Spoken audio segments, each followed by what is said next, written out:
Hello friends, welcome back. അങ്ങനെ തുടർ തോൽവികൾക്കും കോച്ചിൻ്റെ പുറത്താക്കലിനും and continuous ആയിട്ടുള്ള പ്രൊട്ടസ്റ്റിനൊക്കെ ഇടയിൽ കേരള ബ്ലാസ്റ്റേഴ്സിന് ഒരു വിജയം സ്വന്തമാക്കാൻ സാധിച്ചിരിക്കുകയാണ്. മുഹമ്മദൻസിനോട് കേരള ബ്ലാസ്റ്റേഴ്സ് എതിരില്ലാത്ത 3 ഗോളുകൾക്കാണ് ഇത്തവണ വിജയിച്ചിട്ടുള്ളത്.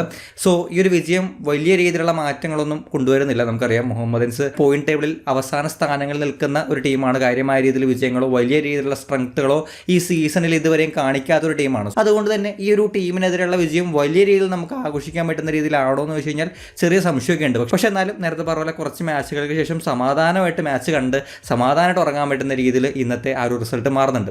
ആൻഡ് നമുക്കറിയാം കോച്ചിനെ പുറത്താക്കിയതിന് ശേഷമുള്ള ആദ്യത്തെ മാച്ചാണ്. പക്ഷേ നമ്മുടെ ഇൻട്രീം കോച്ചും നമ്മുടെ ടീമിനൊപ്പം ഉണ്ടായിരുന്ന തോമസ് ജോസൊക്കെയാണ് വീണ്ടും ആ ഒരു പരിശീലക സ്ഥാനത്ത് വന്നിട്ടുള്ളത്. അതുകൊണ്ട് തന്നെ വലിയ രീതിയിലുള്ള ഒരു അഴിച്ചുപണിയൊന്നും ഈ ഒരു ഗെയിം സ്റ്റൈലിലാണെങ്കിലും ഫോർമേഷനിലാണെങ്കിലും പ്ലേയേഴ്സിനെ ഉപയോഗിക്കുന്ന രീതിയിലാണെങ്കിലും അത്തരത്തിൽ കംപ്ലീറ്റ് അഴിച്ചുപണിയിലേക്കൊന്നും ബ്ലാസ്റ്റേഴ്സ് പോയിട്ടില്ല. ഏതാണ്ട് അതേ പാറ്റേൺ, അതേ രീതിയിലുള്ള ഗെയിം സ്റ്റൈൽ ഫോർമേഷൻ ആണെങ്കിൽ പോലും അതിൽ യൂസ് ചെയ്യുന്ന പ്ലേയേഴ്സ് ആണെങ്കിലും സെയിം 4-2-3-1 ലോൺലി സ്ട്രൈക്കറും വിങ്ങേഴ്സുള്ള ഡബിൾ പിവട്ടും ഈ ഫോർമൻ ഡിഫൻസ് നമ്മുടെ മിലോസും ഹോർമി അടങ്ങുന്ന സെന്റർ ബാക്സും നവോജ സിംഗും സന്ദീപ് സിംഗ് അടങ്ങുന്ന ആ ഒരു ഫുൾ ബാക്കും പിന്നെ വിങ്ങറായിട്ട് നോവ വരുന്ന ലൂണ ഒരു ഫ്രീ റോളിൽ നമ്പർ 10 റോളിൽ കളിക്കുന്ന ആ രീതിയിൽ തന്നെയുള്ള ഫോർമേഷനും ഗെയിംസിലും തന്നെയാണ് ടീം കണ്ടിന്യൂ ചെയ്തു പോന്നിട്ടുള്ളത്. അതിൽ നിന്നുകൊണ്ടൊരു വിജയം നേടിയെടുക്കാൻ ടീമിന് സാധിച്ചിട്ടുണ്ട്. ഗെയിം സ്റ്റൈൽ വൈസ് ആണെങ്കിലും നമുക്കറിയാവുന്ന പോലെ ഓപ്പണന്റ് ദുർബലരാണെങ്കിലും ഒരു അഗ്രസീവ് അറ്റാക്കിംഗ് ഗെയിം അറ്റാക്ക് ഉണ്ടായിരുന്നു, കണ്ടിന്യൂസ് ആയിട്ടുള്ള അറ്റാക്ക് ഉണ്ടായിരുന്നു. പക്ഷേ ഓൾ ഔട്ട് അറ്റാക്കിലേക്ക് പോകുന്നതോ ഈ പറഞ്ഞ ഡിഫൻഡേഴ്സിൻ്റെ അമിതമായിട്ടുള്ള മിസ്പ്ലേസിങ്ങോ ഈ ഒരു മാച്ചിൽ കണ്ടിട്ടില്ല. അത് ഈ ഒരു മാച്ചിൽ ചേഞ്ച് ആയിട്ട് തോന്നിയ ഒരു കാര്യമാണ്. അതുപോലെ തന്നെ ഈ നോവ സദോവിൻ്റെ പൊസിഷൻ ചേഞ്ചിങ് നമ്മൾ കഴിഞ്ഞ മാച്ചിലൊന്നും അധികം കാണാത്ത കുറച്ച് ഫ്രീ റോളിൽ കുറച്ചുകൂടി റൈറ്റിലേക്കൊക്കെ വന്ന ആ ഒരു സൈഡിൽ ലോക്കായി പോകുന്ന ആ വിങ്ങിൽ ലെഫ്റ്റിൽ മാത്രം ലോക്കായി പോകുന്ന ഒരു പരിപാടിയിൽ നിന്നും കുറച്ചൊക്കെ ഡിഫറൻസ് ഈ ഒരു മാച്ചിലുണ്ടായിരുന്നു. റൈറ്റ് സൈഡിലേക്ക് വന്നിട്ടും ചില സമയത്ത് ലൂണായിട്ട് പൊസിഷൻ സ്വിച്ച് ചെയ്ത് ആ ഒരു പെപ്പറയോടൊപ്പം സെൻറ്ററിലേക്കൊക്കെ വന്നിട്ട് കളിക്കുന്ന ഒരു രീതി ഉണ്ടായിരുന്നു. അതുപോലെ തന്നെ ഒരു മാച്ചിൽ ഞാൻ നോട്ടീസ് ചെയ്തൊരു കാര്യം, ഓൾറെഡി നമ്മളെ പെർഫോമൻസ് കൊണ്ട് ഞെട്ടിച്ചുകൊണ്ടേയിരിക്കുന്ന ഒരു യങ് പ്ലെയർ ആണ് കോറോസിംഗ്.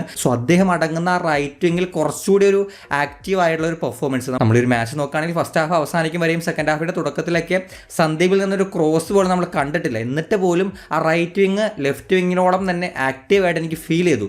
അതിന് മെയിൻ കാരണം ഈ കോറോസിംഗ് എന്ന് പറയുന്ന ആ ഒരു പ്ലെയർ ആണ്. ശരിക്കും നമുക്ക് ഈ ഒരു സീസണിൽ ആശ്വസിക്കാൻ പറ്റുന്ന ഒരുപാട് മോശം ഇന്ത്യൻ പെർഫോമൻസുകൾക്കിടയിൽ നമ്മളായിട്ട് കണ്ടെത്തി കൊണ്ടുവന്ന വീണ്ടും നമുക്ക് ആ ഒരു രീതിയിൽ കോൺഫിഡൻസ് തരുന്ന ഒരു പ്ലെയറായിട്ട് ഇന്ത്യൻ പ്ലെയറായിട്ട് കോറോസിംഗ് മാറുന്നുണ്ട്. ഈ മാച്ചിലും ഒരു അസിസ്റ്റ്, അദ്ദേഹത്തിൻ്റെ 3ാമത്തെ അസിസ്റ്റാണ് റൈറ്റ് വിങ് പൊസിഷനിൽ നിന്നുകൊണ്ട് 3ാമത്തെ ഒരു അസിസ്റ്റാണ് അദ്ദേഹം പ്രൊവൈഡ് ചെയ്യുന്നത്. അതിൻ്റെ ക്രോസുകളാണെങ്കിലും ചില ഡ്രിബിളിംഗ് മെത്തേഡ്സ് ആണെങ്കിലും അദ്ദേഹത്തെ പറ്റി പറയുകയാണെങ്കിൽ അനാവശ്യമായിട്ടുള്ള ആവശ്യമില്ലാത്ത സമയത്തുള്ള സ്കില്ലുകളുടെ അമിത ഉപയോഗമോ അല്ലെങ്കിൽ ചില സമയത്ത് എക്സ്ട്രാ ആയിട്ട് ഇടാൻ ശ്രമിക്കുന്ന ചില കാര്യങ്ങളൊന്നുമില്ല. നമ്മൾ അദ്ദേഹത്തെ പറ്റി എപ്പോഴും സംസാരിക്കുന്ന ഒരു കാര്യമാണ്, വളരെ സിമ്പിളായിട്ട് കളിക്കുന്ന ഒരു പ്ലെയറാണ്. പക്ഷേ സിമ്പിളായിട്ട് കളിക്കുന്ന കാര്യം വളരെ എഫക്റ്റീവായിട്ട് പല സമയത്തും ചെയ്യാൻ കോറോവിന് സാധിക്കുന്നുണ്ട്. ക്രോസ് കൊടുക്കുന്ന കാര്യമാണെങ്കിലും പല പ്ലേയേഴ്സും വിങ്ങിലിപ്പോൾ ഫുൾ ബാക്ക് ആണെങ്കിലും ആ സൈഡിൽ പ്രത്യേകിച്ച് വരുന്ന പ്ലേയേഴ്സിൻ്റെ ക്രോസുകളൊക്കെ വലിയ രീതിയിൽ മോശമായിട്ട് പോകാറുണ്ട്. അവിടെയാണ് കോറോസിംഗ് കണ്ടിന്യൂസ് ആയിട്ട് നല്ല ക്രോസുകൾ ബോക്സിനകത്തേക്ക് പ്രൊവൈഡ് ചെയ്യുന്നത്. ആൻഡ് ബോൾ എടുത്തുകൊണ്ട് അത് ബോൾ ഹാൻഡിൽ ചെയ്യുന്ന രീതി ചില സമയത്ത് ഈ കൺജസ്റ്റഡ് ഏരിയയിലേക്കൊക്കെ വരുമ്പോൾ പല പ്ലേയേഴ്സും അവിടെ വെച്ച് പന്ത് നഷ്ടപ്പെടുന്നതും പൊസിഷൻ നഷ്ടപ്പെടുന്ന സിറ്റുവേഷൻസ് ഒരുപാട് നമ്മൾ കാണുന്നുണ്ട്. പക്ഷേ ആ സിറ്റുവേഷൻസിലൊക്കെ വളരെ മെച്ചുവർഡായിട്ട് അല്ലെങ്കിൽ വളരെ ഈസി ആയിട്ട് വളരെ സിമ്പിളായിട്ട് ആ പന്ത് മാനേജ് ചെയ്യാൻ കോറോസിംഗിന് സാധിക്കുന്നുണ്ട്. ഈ സീസണിൽ ഈ രീതിയിൽ തന്നെ അതിൻ്റെ പെർഫോമൻസ് മുന്നോട്ട് പോകുകയാണെങ്കിൽ ഒരു സംശയമില്ലാതെ ഈ സീസണിൽ നമുക്ക് കിട്ടിയിട്ടുള്ള മറ്റൊരു ഇന്ത്യൻ കണ്ടെത്തലായിട്ട് അല്ലെങ്കിൽ നമ്മളായിട്ട് കൊണ്ടുവന്ന ഒരു പ്ലെയറായിട്ട് കോറോസിംഗിനെ പറയാൻ പറ്റും. ആൻഡ് മറ്റൊരു ചേഞ്ച് ആയിട്ട് എനിക്ക് ഫീൽ ചെയ്തത് ലൂണയുടെ കുറച്ചുകൂടി ആക്റ്റീവായുള്ള പെർഫോമൻസ് ആണ്. പല സമയത്തും ഈ സീസണിൻ്റെ തുടക്കത്തിലും ഡ്യൂറൻ കപ്പിലൊക്കെ ആയിട്ട് പല രീതിയിലുള്ള വിമർശനങ്ങൾ അദ്ദേഹത്തെ പറ്റി വരുന്നുണ്ട്.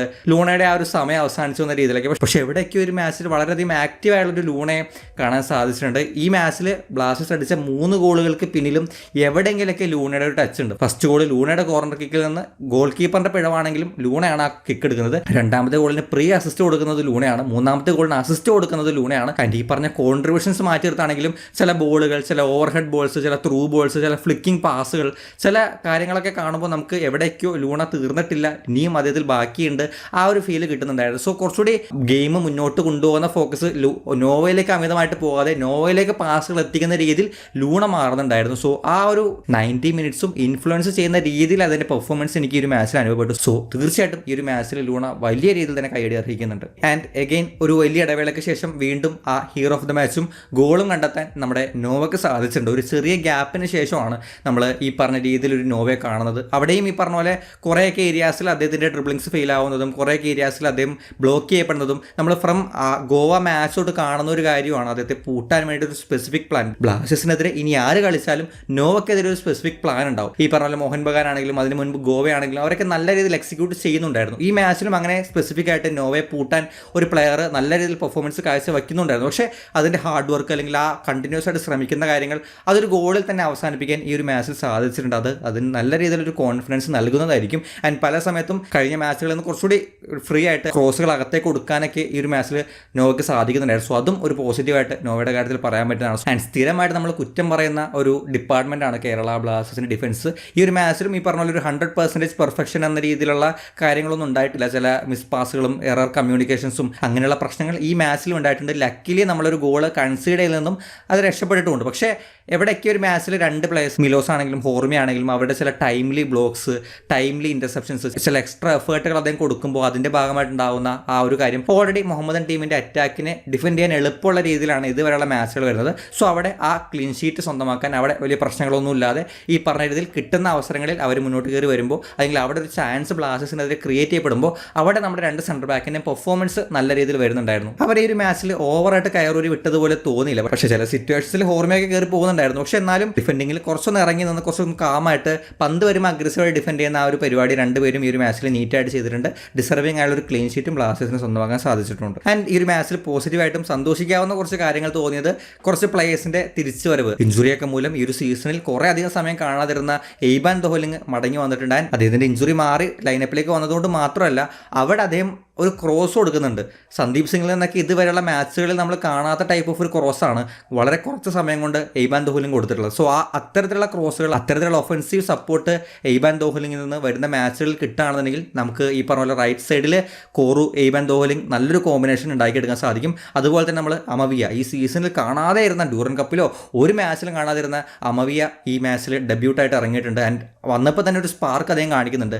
ആ 3ാമത്തെ ഗോളിന് പ്രീ അസിസ്റ്റ് കൊടുക്കുന്നത് അമവിയാണ്. അതിൻ്റെ പേസും ഡ്രിബ്ലിങ്ങും അതൊക്കെ നമ്മൾ കാണാനിരിക്കുന്നതേ ഉള്ളൂ എന്നാണ് എനിക്ക് തോന്നിയിട്ടുള്ളത്. അതിൻ്റെ ഒരു സ്പാർക്ക്, അതിൻ്റെ ചെറിയൊരു സാധനം അദ്ദേഹം ഈ ഒരു മാച്ചിൽ ഇട്ടിട്ടുണ്ട്. പക്ഷേ ലെഫ്റ്റ് വിങ്ങിലാണ് അദ്ദേഹം കളിക്കുന്നത്. അവിടെ ഓൾറെഡി നോവ ഉള്ളതുകൊണ്ട് ഈ പറഞ്ഞ ഒരു പ്രശ്നം അവിടെ ഉണ്ട്. എന്നാലും അമവിയ അവൈലബിൾ ആണ്, അമവിയ കളിക്കാൻ റെഡിയായി എന്നുള്ളത് ഒരു പോസിറ്റീവായുള്ള ഒരു കാര്യമാണ്. ആൻഡ് ഇത്രയൊക്കെ പ്ലേയേഴ്സ് തിരിച്ചു വന്നപ്പോൾ ഒരാൾ അകത്തേക്ക് കയറി പോയിട്ടുണ്ട്, നമ്മുടെ ഹേസു സിമിനസ്, നമ്മുടെ സ്ട്രൈക്കർ. അതല്ലെങ്കിൽ അങ്ങനെ വരൂ, അതങ്ങനെ സംഭവിക്കൂ. ബ്ലാസ്റ്റേഴ്സിന്റെ ഭാഗ്യം വെച്ചിട്ട് അങ്ങനെ നടന്നില്ലെങ്കിൽ അത്ഭുതമുള്ളൂ. ഇനി എത്ര മാച്ച് പുള്ളി ഇനി പുറത്തിരിക്കും എന്നുള്ളത് അറിയില്ല. സോ എന്തായാലും ഇത്രയൊക്കെ പ്ലേയേഴ്സ് തിരിച്ചു വരുമ്പോൾ നമ്മുടെ ഇമ്പോർട്ടൻ്റ് ആയിട്ടുള്ള ഒരു പ്ലെയർ വീണ്ടും പരിക്ക് പറ്റി പുറത്തേക്ക് പോകുന്നത് അത് വളരെയധികം ഫ്രസ്ട്രേറ്റിംഗ് ആയിട്ടുള്ള അല്ലെങ്കിൽ ബ്ലാസ്റ്റേഴ്സിൽ സ്ഥിരം സംഭവിച്ചുകൊണ്ടിരിക്കുന്ന അതേ പാറ്റേണിലുള്ള ഒരു കാര്യമായിട്ട് പിന്നെയും മാറുന്നുണ്ട്. ആൻഡ് അതുപോലെ തന്നെ വിട്ടുപോകാൻ പാടില്ലാത്ത ഒരു പെർഫോമൻസ് ആയിട്ട് ഫീൽ ചെയ്തത് ഫ്രെഡിയുടേതാണ്. ഫ്രെഡി കഴിഞ്ഞ കുറച്ച് മാച്ചുകളായിട്ട് അൺറേറ്റഡ് ആയിട്ടുള്ള ഒരു പെർഫോമൻസ് കാഴ്ചവെക്കുന്നുണ്ട്. ചില സിറ്റുവേഷൻസിൽ അനാവശ്യമായുള്ള ബാക്ക് പാസ് അത് ദാനിഷാണ് കൂടെ കളിച്ചത്. 2-1 മെച്ചം എന്ന രീതിയിലാണ്. സോ ദാനിഷ് വെച്ച് കമ്പയർ ചെയ്യുമ്പോൾ അത്രയും ബാക്ക് പാസ് ഈ ഒരു മാച്ചിൽ ഫ്രെഡ് കളിച്ചിട്ടില്ല. പക്ഷേ വിപിൻ ഫ്രെഡ് കളിക്കുമ്പോൾ അവിടെ കുറച്ച് അനാവശ്യമായുള്ള അല്ലെങ്കിൽ ടേൺ ചെയ്ത് മുന്നോട്ട് പോകാൻ പറ്റുന്ന സിറ്റുവേഷനിൽ പോലും ഫ്രെഡ് ബാക്ക് പാസ് കളിക്കുന്നത് കണ്ടിട്ടുണ്ട്. പക്ഷേ ഈ മാച്ചിൽ ഡാനിഷിനൊപ്പം കളിച്ചതുകൊണ്ടാണോ എന്നറിയില്ല, അവിടെ കുറച്ചുകൂടി ബെറ്റർ ആയിട്ട് എനിക്ക് ഫ്രെഡിയെ ഫീൽ ചെയ്തു. ഫിസിക്കൽ സ്ട്രെങ്ത് അത് ഈ മാച്ചിൽ ഈ പ്ലേയേഴ്സിനെതിരെ അത് ഫൈൻ ആയിരുന്നു, അത് ഓക്കെ ആയിരുന്നു. ആ സിറ്റുവേഷൻസിൽ ആ പന്ത് റിക്കവർ ചെയ്യാനും പന്ത് വിൻ ചെയ്യാനും ആ പന്ത് എടുത്ത് ഇപ്പുറത്തേക്ക് അറ്റാക്ക് കൊണ്ടുവരാനൊക്കെ ഫ്രെഡിക്ക് സാധിക്കുന്നുണ്ടായിരുന്നു. സോ ആ ഒരു ഡബിൾ പിവട്ട് അല്ലെങ്കിൽ സെൻട്രൽ മിഡ് പൊസിഷനിൽ ഫ്രെഡ് ഈ ഒരു മാച്ചിൽ ഡീസൻ്റ് ആയിട്ട് അല്ലെങ്കിൽ അദ്ദേഹത്തിന് എന്താണോ ചെയ്യേണ്ടത് അത് നല്ല ഡീസൻ്റ് ആയിട്ട് തന്നെ ചെയ്തു വെച്ചിട്ടുണ്ട്. അതുപോലെ തന്നെ നവോച്ച സിംഗും ഒരു കൺസിസ്റ്റന്റ് പെർഫോമൻസ് ഡെലിവർ ചെയ്യുന്ന മറ്റൊരു പ്ലെയറാണ് നവോച്ച. അദ്ദേഹം സ്ഥിരം ചെയ്യുന്ന കാര്യങ്ങളൊക്കെ തന്നെയാണ് ഇവിടെയും ചെയ്തിട്ടുള്ളത്. വലിയ ഡിഫറൻസ് ഒന്നുമില്ല. നവോച്ചയുടെ കുറച്ച് ഒഫൻസീവ് പാസുകൾ നമ്മൾ ഈ ഒരു മാച്ചിൽ അതിൻ്റെ സ്പാർക്ക് കണ്ടു. പക്ഷേ അതിന് കളിക്കാൻ പറ്റുന്ന കുറച്ചധികം നല്ല പാസുകളുണ്ട് ഓഫൻസിലേക്ക്. അതിനുള്ള ശ്രമങ്ങളുണ്ടായിരുന്നു. പക്ഷേ അത് കുറച്ചുകൂടി ഈ ഒരു മാച്ചിൽ വന്നിരുന്നെങ്കിൽ നന്നായെന്ന് തോന്നുന്നുണ്ട്. അവിടെ ഡിഫൻസിൽ ആരൊക്കെ മാറി വന്നാലും നവോച്ച അവിടെ സ്ഥിരമായിട്ടുണ്ടാവും. അത് പെർഫോമൻസ് വൈസും അദ്ദേഹം ആ ഒരു കൺസിസ്റ്റൻസി മെയിൻറ്റെയിൻ ചെയ്യുന്നുണ്ട്. ടോട്ടലി പറയുകയാണെങ്കിൽ വിജയിക്കാൻ സാധിക്കുമായിരുന്ന ഒരു മാച്ചിൽ ആ ഒരു ടീം വർക്ക് കൊണ്ടും പ്ലേയേഴ്സിൻ്റെ പെർഫോമൻസ് കൊണ്ടും സ്ഥിരം നമ്മൾ കാണുന്ന ഇൻഡിവിജ്വൽ മിസ്റ്റേക്സും എറേഴ്സും കുറവ് വന്നുകൊണ്ടും നമുക്ക് ആ ഒരു ക്ലീൻ ഷീറ്റോട് കൂടി നല്ലൊരു വിജയം നേടിയെടുക്കാനും ലീഗിൽ ഒരു കംബാക്ക് നടത്താനും ഇൻ ടേംസ് ഓഫ് റിസൾട്ട് ആ ഒരു കംബാക്ക് നടത്താനും നമുക്ക് സാധിച്ചിട്ടുണ്ട്. ഇത് എത്ര മാച്ചിൽ ഈ രീതിയിൽ മുന്നോട്ട് പോകും എന്നുള്ളത് മാത്രമാണ് ചോദ്യമായിട്ടുള്ളത്. പക്ഷെ എന്തായാലും ആദ്യം പറഞ്ഞ പോലെ തുടർച്ചയുള്ള കുറച്ച് തോൽവികൾക്കും കുറച്ച് നിരാശകരമായിട്ടുള്ള കാര്യങ്ങൾക്കൊക്കെ ശേഷം ഒരു പോസിറ്റീവായിട്ടുള്ള സന്തോഷിക്കാവുന്ന ഒരു കാര്യം കിട്ടിയതിൽ നമുക്ക് എല്ലാവർക്കും ആശ്വസിക്കാം. എന്തായാലും പുതിയ കോച്ചൊക്കെ വരാനിരിക്കുന്നുണ്ടെന്ന് കേൾക്കുന്നുണ്ട്. എന്തായാലും ഈ പറഞ്ഞ പ്ലേയേഴ്സിനെ നല്ല രീതിയിൽ യൂട്ടിലൈസ് ചെയ്ത് റിസൾട്ട് ഉണ്ടാക്കാൻ പറ്റുന്ന കോച്ചാണെങ്കിൽ മാത്രമാണ് ഈ ഒരു സീസണിൽ നമുക്ക് എന്തെങ്കിലും ഒരു ഹോപ്പ് ഉള്ളത്. ആ രീതിയിൽ തന്നെ ഒരു കോച്ച് വന്നിട്ട് അല്ലെങ്കിൽ നിലവിലെ കോച്ച് ഇപ്പോൾ ചെയ്യുന്ന ഒരു പരിപാടി കണ്ടിന്യൂസ് ആയിട്ട് ചെയ്ത് റിസൾട്ടുകൾ ഉണ്ടാക്കി ഒരു കംബാക്ക്, റിസൾട്ട് വൈസ് മാത്രമല്ല ലീഗിലും പോയിന്റ് ടേബിളിലൊക്കെ നമുക്കൊരു കംബാക്ക് നടത്താൻ ഇനിയുള്ള മാച്ചുകളിൽ സാധിക്കുമെന്ന് പ്രതീക്ഷിക്കാം. എന്തായാലും ഈ ഒരു മാച്ചിന് നിങ്ങളെ നോട്ടീസ് ചെയ്തിട്ടുള്ള ഇതല്ലാതെയുള്ള കാര്യങ്ങളുണ്ടെങ്കിൽ കമൻറ്റ് ബോക്സിൽ ഷെയർ ശ്രമിക്കുക. നമുക്ക് എന്തായാലും മറ്റൊരു കാണാം. ബൈ.